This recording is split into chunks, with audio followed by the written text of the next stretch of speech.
পড়ছিলাম প্রণয়ের গুনগুন, কলমে মুন্নি আক্তার প্রিয়া, পর্ব সংখ্যা ১৩। প্রণয় ও গুনগুন বসে আছে রুফটপ রেস্টুরেন্টে। সময়টা এখন সন্ধ্যা। সুন্দর কিছু লাইট জ্বলছে ছাদে। আবহাওয়াটাও মৃদুমন্দ। গুনগুনকে কিছুটা গম্ভীর দেখাচ্ছে। প্রণয় জিজ্ঞেস করলো, সব কিছু কি ঠিকঠাক? গুনগুন দীর্ঘশ্বাস নিল। প্রণয়ের দিকে তাকিয়ে বলল, কিছুই ঠিকঠাক নেই। গতকাল থেকে বাবা আর সৎমা আমার সাথে কথা বলছে না। তাদের কথা বলাটা কি জরুরি? না। কিন্তু আব্বু যেই কথাটা বলেছে সেটা আমার জন্য জরুরি। কি বলেছে? সে আমাকে বাড়ি থেকে বের হয়ে যেতে বলেছে। এমনিও তোমাকে আমি ওই বাড়িতে রাখবো না। তুমি চলে আসো। গুনগুন জেদ ধরে বলল, না। প্রণয় অবাক হয়ে বলল, না মানে? সব সময় তারা যা বলবে তাই হবে নাকি? আমি চাই আপনি আমাকে বিয়ে করে ওই বাড়ি থেকে সসম্মানে নিয়ে আসুন। আর গুনগুন বলল, আর কি? আর কিছুই না। ব্যাস এইটুকুই চাও? হয়ে যাবে। তুমি যা চাইবে তাই হবে। আপনি যতটা সহজ ভাবছেন সবকিছু ততটাও সহজ হবে না। আব্বু কিন্তু রাজি হতে চাইবে না। তার রাজি হতে হবে কেন? আমি তো তার অনুমতি নিতে যাব না। আমি যাব তার মেয়েকে আনতে, আমার বউকে আনতে। ভালোই ভালোই আমার হাতে তুলে দিলে ভালো, আর তা না হলে আমাকে একটু খারাপ হতে হবে। তাছাড়া এমনিও আমি খারাপ ছেলে, ভালো ছেলে না। গুনগুন গম্ভীর হয়ে বলল, দেখেছি কাল। এই খারাপ ছেলেটাকে বিয়ে করতে আপত্তি নেই তো? আপত্তি থাকলে কি করবেন? তুলে নিয়ে চলে আসব। একবার যখন হ্যাঁ বলেছ তখন আর পিছিয়ে যাওয়ার সুযোগ নেই। গুনগুন ভ্রু কুঁচকে বলল, ভয় দেখাচ্ছেন? প্রণয় শার্টের কলারটা একটু টেনে পেছনে নিয়ে বলল, দেখাচ্ছি। কিন্তু আমি তো ভয় পাচ্ছি না। ভয় পেতে হবে না। শুধু বিয়ের দিন কবুলটা বলে দিল তাহলেই চলবে। এখন চলুন উঠি। এখনই? বাসায় যাব। প্রণয় মন খারাপ করে বলল, ঠিক আছে চলো। বউয়ের কথা না শুনে আর কোথায় যাব? মাসুদ বসেছিল ওদের পাশের টেবিলে। প্রণয়ের শেষ কথা শুনে ফিসফিস করে বলে, শালা বউয়ের গোলাম একটা। গুনগুন কথাটা শুনে ফেলেছে। সে মাসুদকে শুনিয়ে প্রণয়কে বলল, সব সময় এই চালু মালটাকে নিয়ে আসেন কেন সাথে? মাসুদ বিস্ফোরিত হয়ে বসা থেকে উঠে দাঁড়ালো। চোখ পিট করে বলল, এই তুমি মাল বললে কাকে? আপনাকে। মাসুদ অবাক হয়ে মুখ হাঁ করে তাকিয়ে আছে। প্রণয়ের দিকে তাকিয়ে বলল, দেখলি তোর বউ আমাকে কি বলল? আমি মাল বল তুই। আমি কি মাল? আমি কি কোনো জড় বস্তু নাকি দ্রব্য সামগ্রী? গুনগুন ভ্যানিটি ব্যাগটা কাঁধে ঝুলিয়ে বলল, আপনি একটা কুমড়ো পটাশ।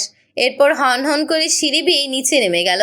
মাসুদ ন্যাকা কান্না সরে বলল, তোর সামনে তোর বউ আমাকে মাল কুমড়ো পটাশ বলে গেল, অথচ তুই কিছুই বললি না ওকে। প্রণয় ওর কাঁধে হাত রেখে বলল, থাক দোস্ত, মন খারাপ করিস না। বউয়ের মুখে মুখে তর্ক করে অসভ্য স্বামীরা। কিন্তু আমি তো ভালো স্বামী, বউকে কিছু বলা যাবে না। মাসুদ চোখ গরম করে প্রণয়ের দিকে তাকিয়ে বলল, তুই ভালো স্বামী না ছাই? তুই হইলি বউ পাগল। তা অবশ্য মন্দ বলিসনি। বিয়ের পর বউয়ের আঁচল ধরে ধরে হাঁটবো। মাসুদ রাগে কাঁধ থেকে প্রণয়ের হাত সরিয়ে বলল, ধুর শালা, কথাই বলিস না তুই আমার সাথে। এরপর মাসুদ রাগ দেখিয়ে নিচে নেমে গেল। প্রণয় ওর সাথে সাথে নিচে নেমে কুলসুমের বাসায় গেল ওকে নিয়ে। দরজা খুলে দিয়েছে বিপ্লব। প্রণয়কে দেখে খুশি হয়ে বলল, আরে প্রণয় যে, কি অবস্থা তোমার? প্রণয় বিপ্লবের সাথে কোলাকুলি করে বলল, ভালো ভাই। আপনি? ভালো। ভেতরে এসো। সবাই মিলে ড্রয়িং রুমে গেল। বসে বিপ্লব বলল, আমি কি শুনলাম? কি শুনেছেন? তুমি নাকি গুনগুনদের বাড়িতে গিয়ে ভাঙচুর করেছ? প্রণয় মাথা চুলকাচ্ছে। বিপ্লব হেসে বলল, নায়ক হয়ে গেছে একদম। পাশ থেকে মাসুদ বলল, বাল হইছে ভাই, ও একটা বউ পাগলা। প্রণয় ধমক দিয়ে বলল, চুপ থাক। বিপ্লব বলল, কি ব্যাপার মাসুদ, এত রেগে আছো কেন তুমি? তোমার তো বন্ধুকে বাহবা দেওয়া উচিত। কিছু শেখো বন্ধুর থেকে। নিজের ভালোবাসার মানুষের জন্য কিভাবে ফাইট করতে হয় দেখছো না? ওর থেকে এখন আর শেখার মতো কিছু নাই রে ভাই। প্রণয় এখন বউ ছাড়া কিছুই বুঝে না। এটা তো ভালো, খারাপ কি? কথার আওয়াজ পেয়ে কুলসুম রুম থেকে বেরিয়ে এলো। প্রণয়কে দেখে এসে বলল, কি রে রোমিও, খবর কি তোর? ধুর, তুই আর ভাইয়া কি শুরু করছিস? কি শুরু করলাম আবার? আমরা তো ইমপ্রেস। প্রণয় প্রসঙ্গ পাল্টিয়ে বলল, আচ্ছা এখন এসব বাদ দে। আমি কিছু জরুরি কথা বলতে এসেছি তোকে আর ভাইয়াকে। কুলসুম বিপ্লবের পাশে বসে বলল, বল। আমার কিছু টাকা ধার লাগবে। গুনগুনদের বাড়ির জিনিসপত্র যা ভেঙেছি ওগুলো আবার কিনে দেব। এরপর মা আর তোদেরকে নিয়ে যাব ওর বাড়িতে বিয়ের প্রস্তাব দিতে। গুনগুন চায় ওকে বিয়ে করে ওই বাড়ি থেকে নিয়ে আসি সসম্মানে। এখন আমার কাছে জমানো টাকা যা আছে তাতে হবে না। কিছু টাকা শর্ট পড়ে যায়, চাইলে আম্মুর থেকে নিতে পারি, কিন্তু আমার ইচ্ছে নেই নেওয়ার। পরে ফেরত দিলেও আম্মু নেবে না। বিপ্লব বলল, কত লাগবে ওইটা বলো, টাকা নিয়ে তোমাকে এত ভাবতে হবে না। তুমি আমার ছোট ভাই, আমার কাছে কখনো সংকোচ করবে না। প্রণয় কৃতজ্ঞতার সুরে বলল, ধন্যবাদ ভাই, আপনার টাকা আমি ফিরিয়ে দেব, সমস্যা নেই। আহা, আবার এসব কথা কেন? তুমি দিও তোমার সুযোগ সুবিধা মতো, কোনো চাপ নেই। কুলসুম বলল, বাড়ির জিনিসপত্র কি গুনগুন কিনে দিতে বলেছে? না, ওর বাবা ওরে বলেছে আবার বাড়ি থেকে বের হয়ে যেতে। গুনগুন এভাবে আসবে না। পরে মনে হলো ক্ষতিপূরণটাও দিয়ে দিই, শত হোক শ্বশুর বাড়ি বলে কথা। কুলসুম হেসে বলল, গুনগুন তোর জীবনে সত্যি অনেক পরিবর্তন নিয়ে এসেছে। আগের প্রণয় হলে কখনোই তোর মাথায় এসব আসতো না। দেখা যেত যেগুলো ভাঙিসনি সেগুলো এখন গিয়ে ভেঙে আসতি। প্রণয় হেসে ফেলল। বিপ্লব বলল, আজ তো আর ব্যাংক খোলা পাবো না, রাত হয়ে গেছে। আগামীকাল আবার শুক্রবার, দুদিন ব্যাংক বন্ধ থাকবে। রবিবার ছাড়া টাকা তুলতে পারবো না তো। এক কাজ করো, তুমি আন্টিকে নিয়ে কাল গুনগুনদের বাসায় বিয়ের প্রস্তাব নিয়ে যাও। শনিবার রাতে আমি আবার সিলেট চলে যাব।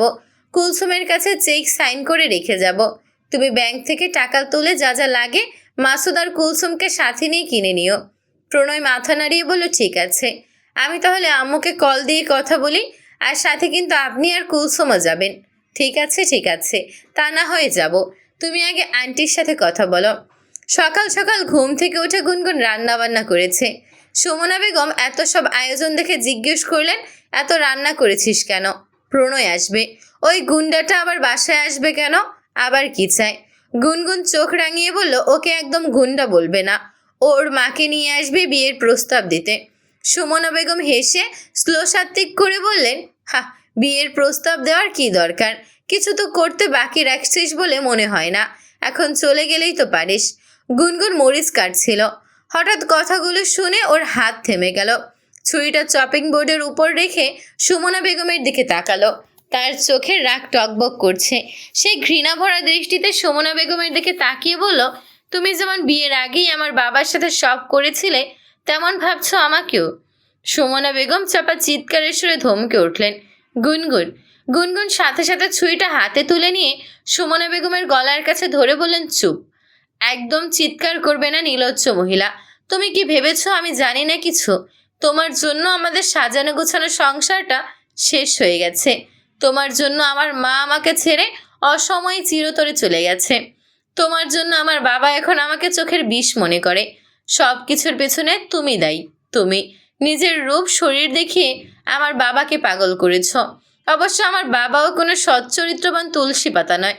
তুমি যদি নষ্ট মহিলা হও তাহলে সে নষ্ট পুরুষ। তুমি শরীর দিয়েছ, সে শরীর নিয়েছে। সেই হিসেবে তো তোমরা দুজনই এক। তোমাকে আমি এতদিন কিছু বলিনি, শুধুমাত্র শিহাবের জন্য।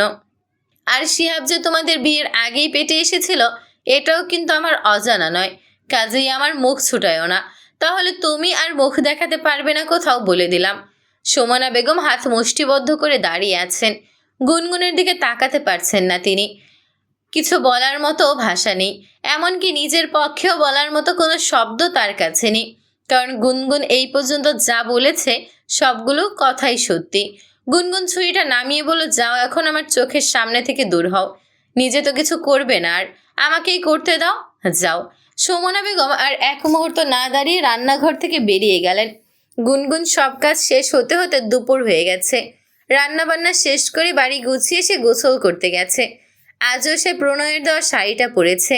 প্রণয়রা আসার পর শিহাব গিয়ে দরজা খুলে দিয়েছে। প্রণয়ের সাথে ওর মা পমিলা বেগম, বিপ্লব, কুলসুম আর মাসুদ এসেছে। সবাইকে ড্রয়িং রুমে বসতে দেওয়া হয়েছে। অনিচ্ছা সত্ত্বেও ওসমান গনি এবং সুমনা বেগম এসে ওদের সাথে বসেছেন। শিহাব রান্নাঘর থেকে খাবার দাবার আনছিল। কুলসুম তখন বুঝতে পেরে শিহাবকে বলল, চলো, আমি তোমাকে সাহায্য করি। যেসব আপ্যায়ন সুমনা বেগমের করার কথা ছিল সেগুলো কুলসুম করল। শিহাবের মাথায় সে আদর করে হাতও বুলিয়ে দিল। ছেলেটা একদম বাবা মায়ের মতো হয়নি, গুনগুনের মতো হয়েছে। ভালো বোনের ভালো ভাই। মা বাবা কেউ আপ্যায়ন না করলেও কি হবে, ছেলেটা ঠিকই বড় ভাইয়ের মতো দায়িত্ব পালন করতে নেমে গিয়েছিল। কুলসুম আজ বুঝতে পারল গুনগুন কেন শিহাবকে এতটা ভালোবাসে, এবং ওর কথা ভেবেই মেয়েটা কেন সুমনা বেগমকে কিছু বলে না। নাস্তা পানি দিয়ে কুলসুম আর শিহাব মিলে গুনগুনকে নিয়ে আসে। গুনগুন শিহাবকে জিজ্ঞেস করে, জান সবাইকে খাবার দিয়েছ? শিহাব বলল, হ্যাঁ, কুলসুম আপু আমাকে সাহায্য করেছে। গুনগুন কুলসুমের দিকে তাকালো। কুলসুম হেসে বলল, তুমি আমাকে বোন না ভাবলেই বাকি, আমি তো তোমাকে নিজের বোনই মানি। গুনগুন মাথা নত করে বলে, এসব বলে লজ্জা দিবেন না আপু, মজা করেছি বলে কুলসুম গুনগুনের থুতনিতে হাত রেখে মুখটা উঁচু করে বলল, কি দারুণ লাগছে তোমাকে গুনগুন, ভীষণ মিষ্টি লাগছে, ভীষণ। গুনগুন সলজ্জিত হেসে বলল, থ্যাংক ইউ আপু। চলো এখন, শুধু আমার মাথা নষ্ট করলে হবে? প্রণয় আর ওর মাকেও তো পাগল করতে হবে, চলো চলো। গুনগুন মাথায় ঘোমটা টেনে বলল, চলেন। কুলসুম গুনগুনকে ড্রয়িং রুমে নিয়ে যাওয়ার পর প্রমিলা বেগম বলেন, ওকে আমার পাশে বসাও, এখানে বসো মা। গুনগুন গিয়ে প্রমিলা বেগমের পাশে বসলো। প্রণয় মুগ্ধ হয়ে দেখছে গুনগুনকে।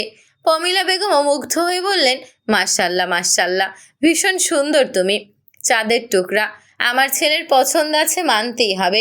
কুলসুমার সাথে সাথে যোগ দিয়ে বলল, ঠিক বলেছেন আন্টি, গুনগুন শুধু রূপবতী না, গুণবতীও। আজকের সব রান্না বান্নাও নিজে করেছে। প্রমিলা বেগম আনন্দিত হয়ে বললেন, তাই? এটা তো খুব ভালো, আমার ছেলেটা একদম পারফেক্ট মেয়ে পছন্দ করেছে, এখন আর আমার কোনো চিন্তা থাকবে না। ওসমান গনি এবং সুমনা বেগম এতক্ষণ চুপ করেছিলেন। প্রণয়ের ভয়ভীতিতে সামনে এসে বসতে হয়েছে, কিন্তু এখন অপমান করার মোক্ষম সুযোগ পেয়ে আর হাতছাড়া করলেন না। প্রণয়কে বললেন, বাবা আসে নাই তোমার? কেন আসেনি? ও, তোমার মায়ের তো ওটা দ্বিতীয় স্বামী। একটু থেমে আফসোস করে বলেন, আহারে, এই জন্যই তো আসেনি। প্রণয়ের রাগের মাথায় রক টকবক করে ফুটছে যেন, চোয়াল শক্ত হয়ে উঠেছে।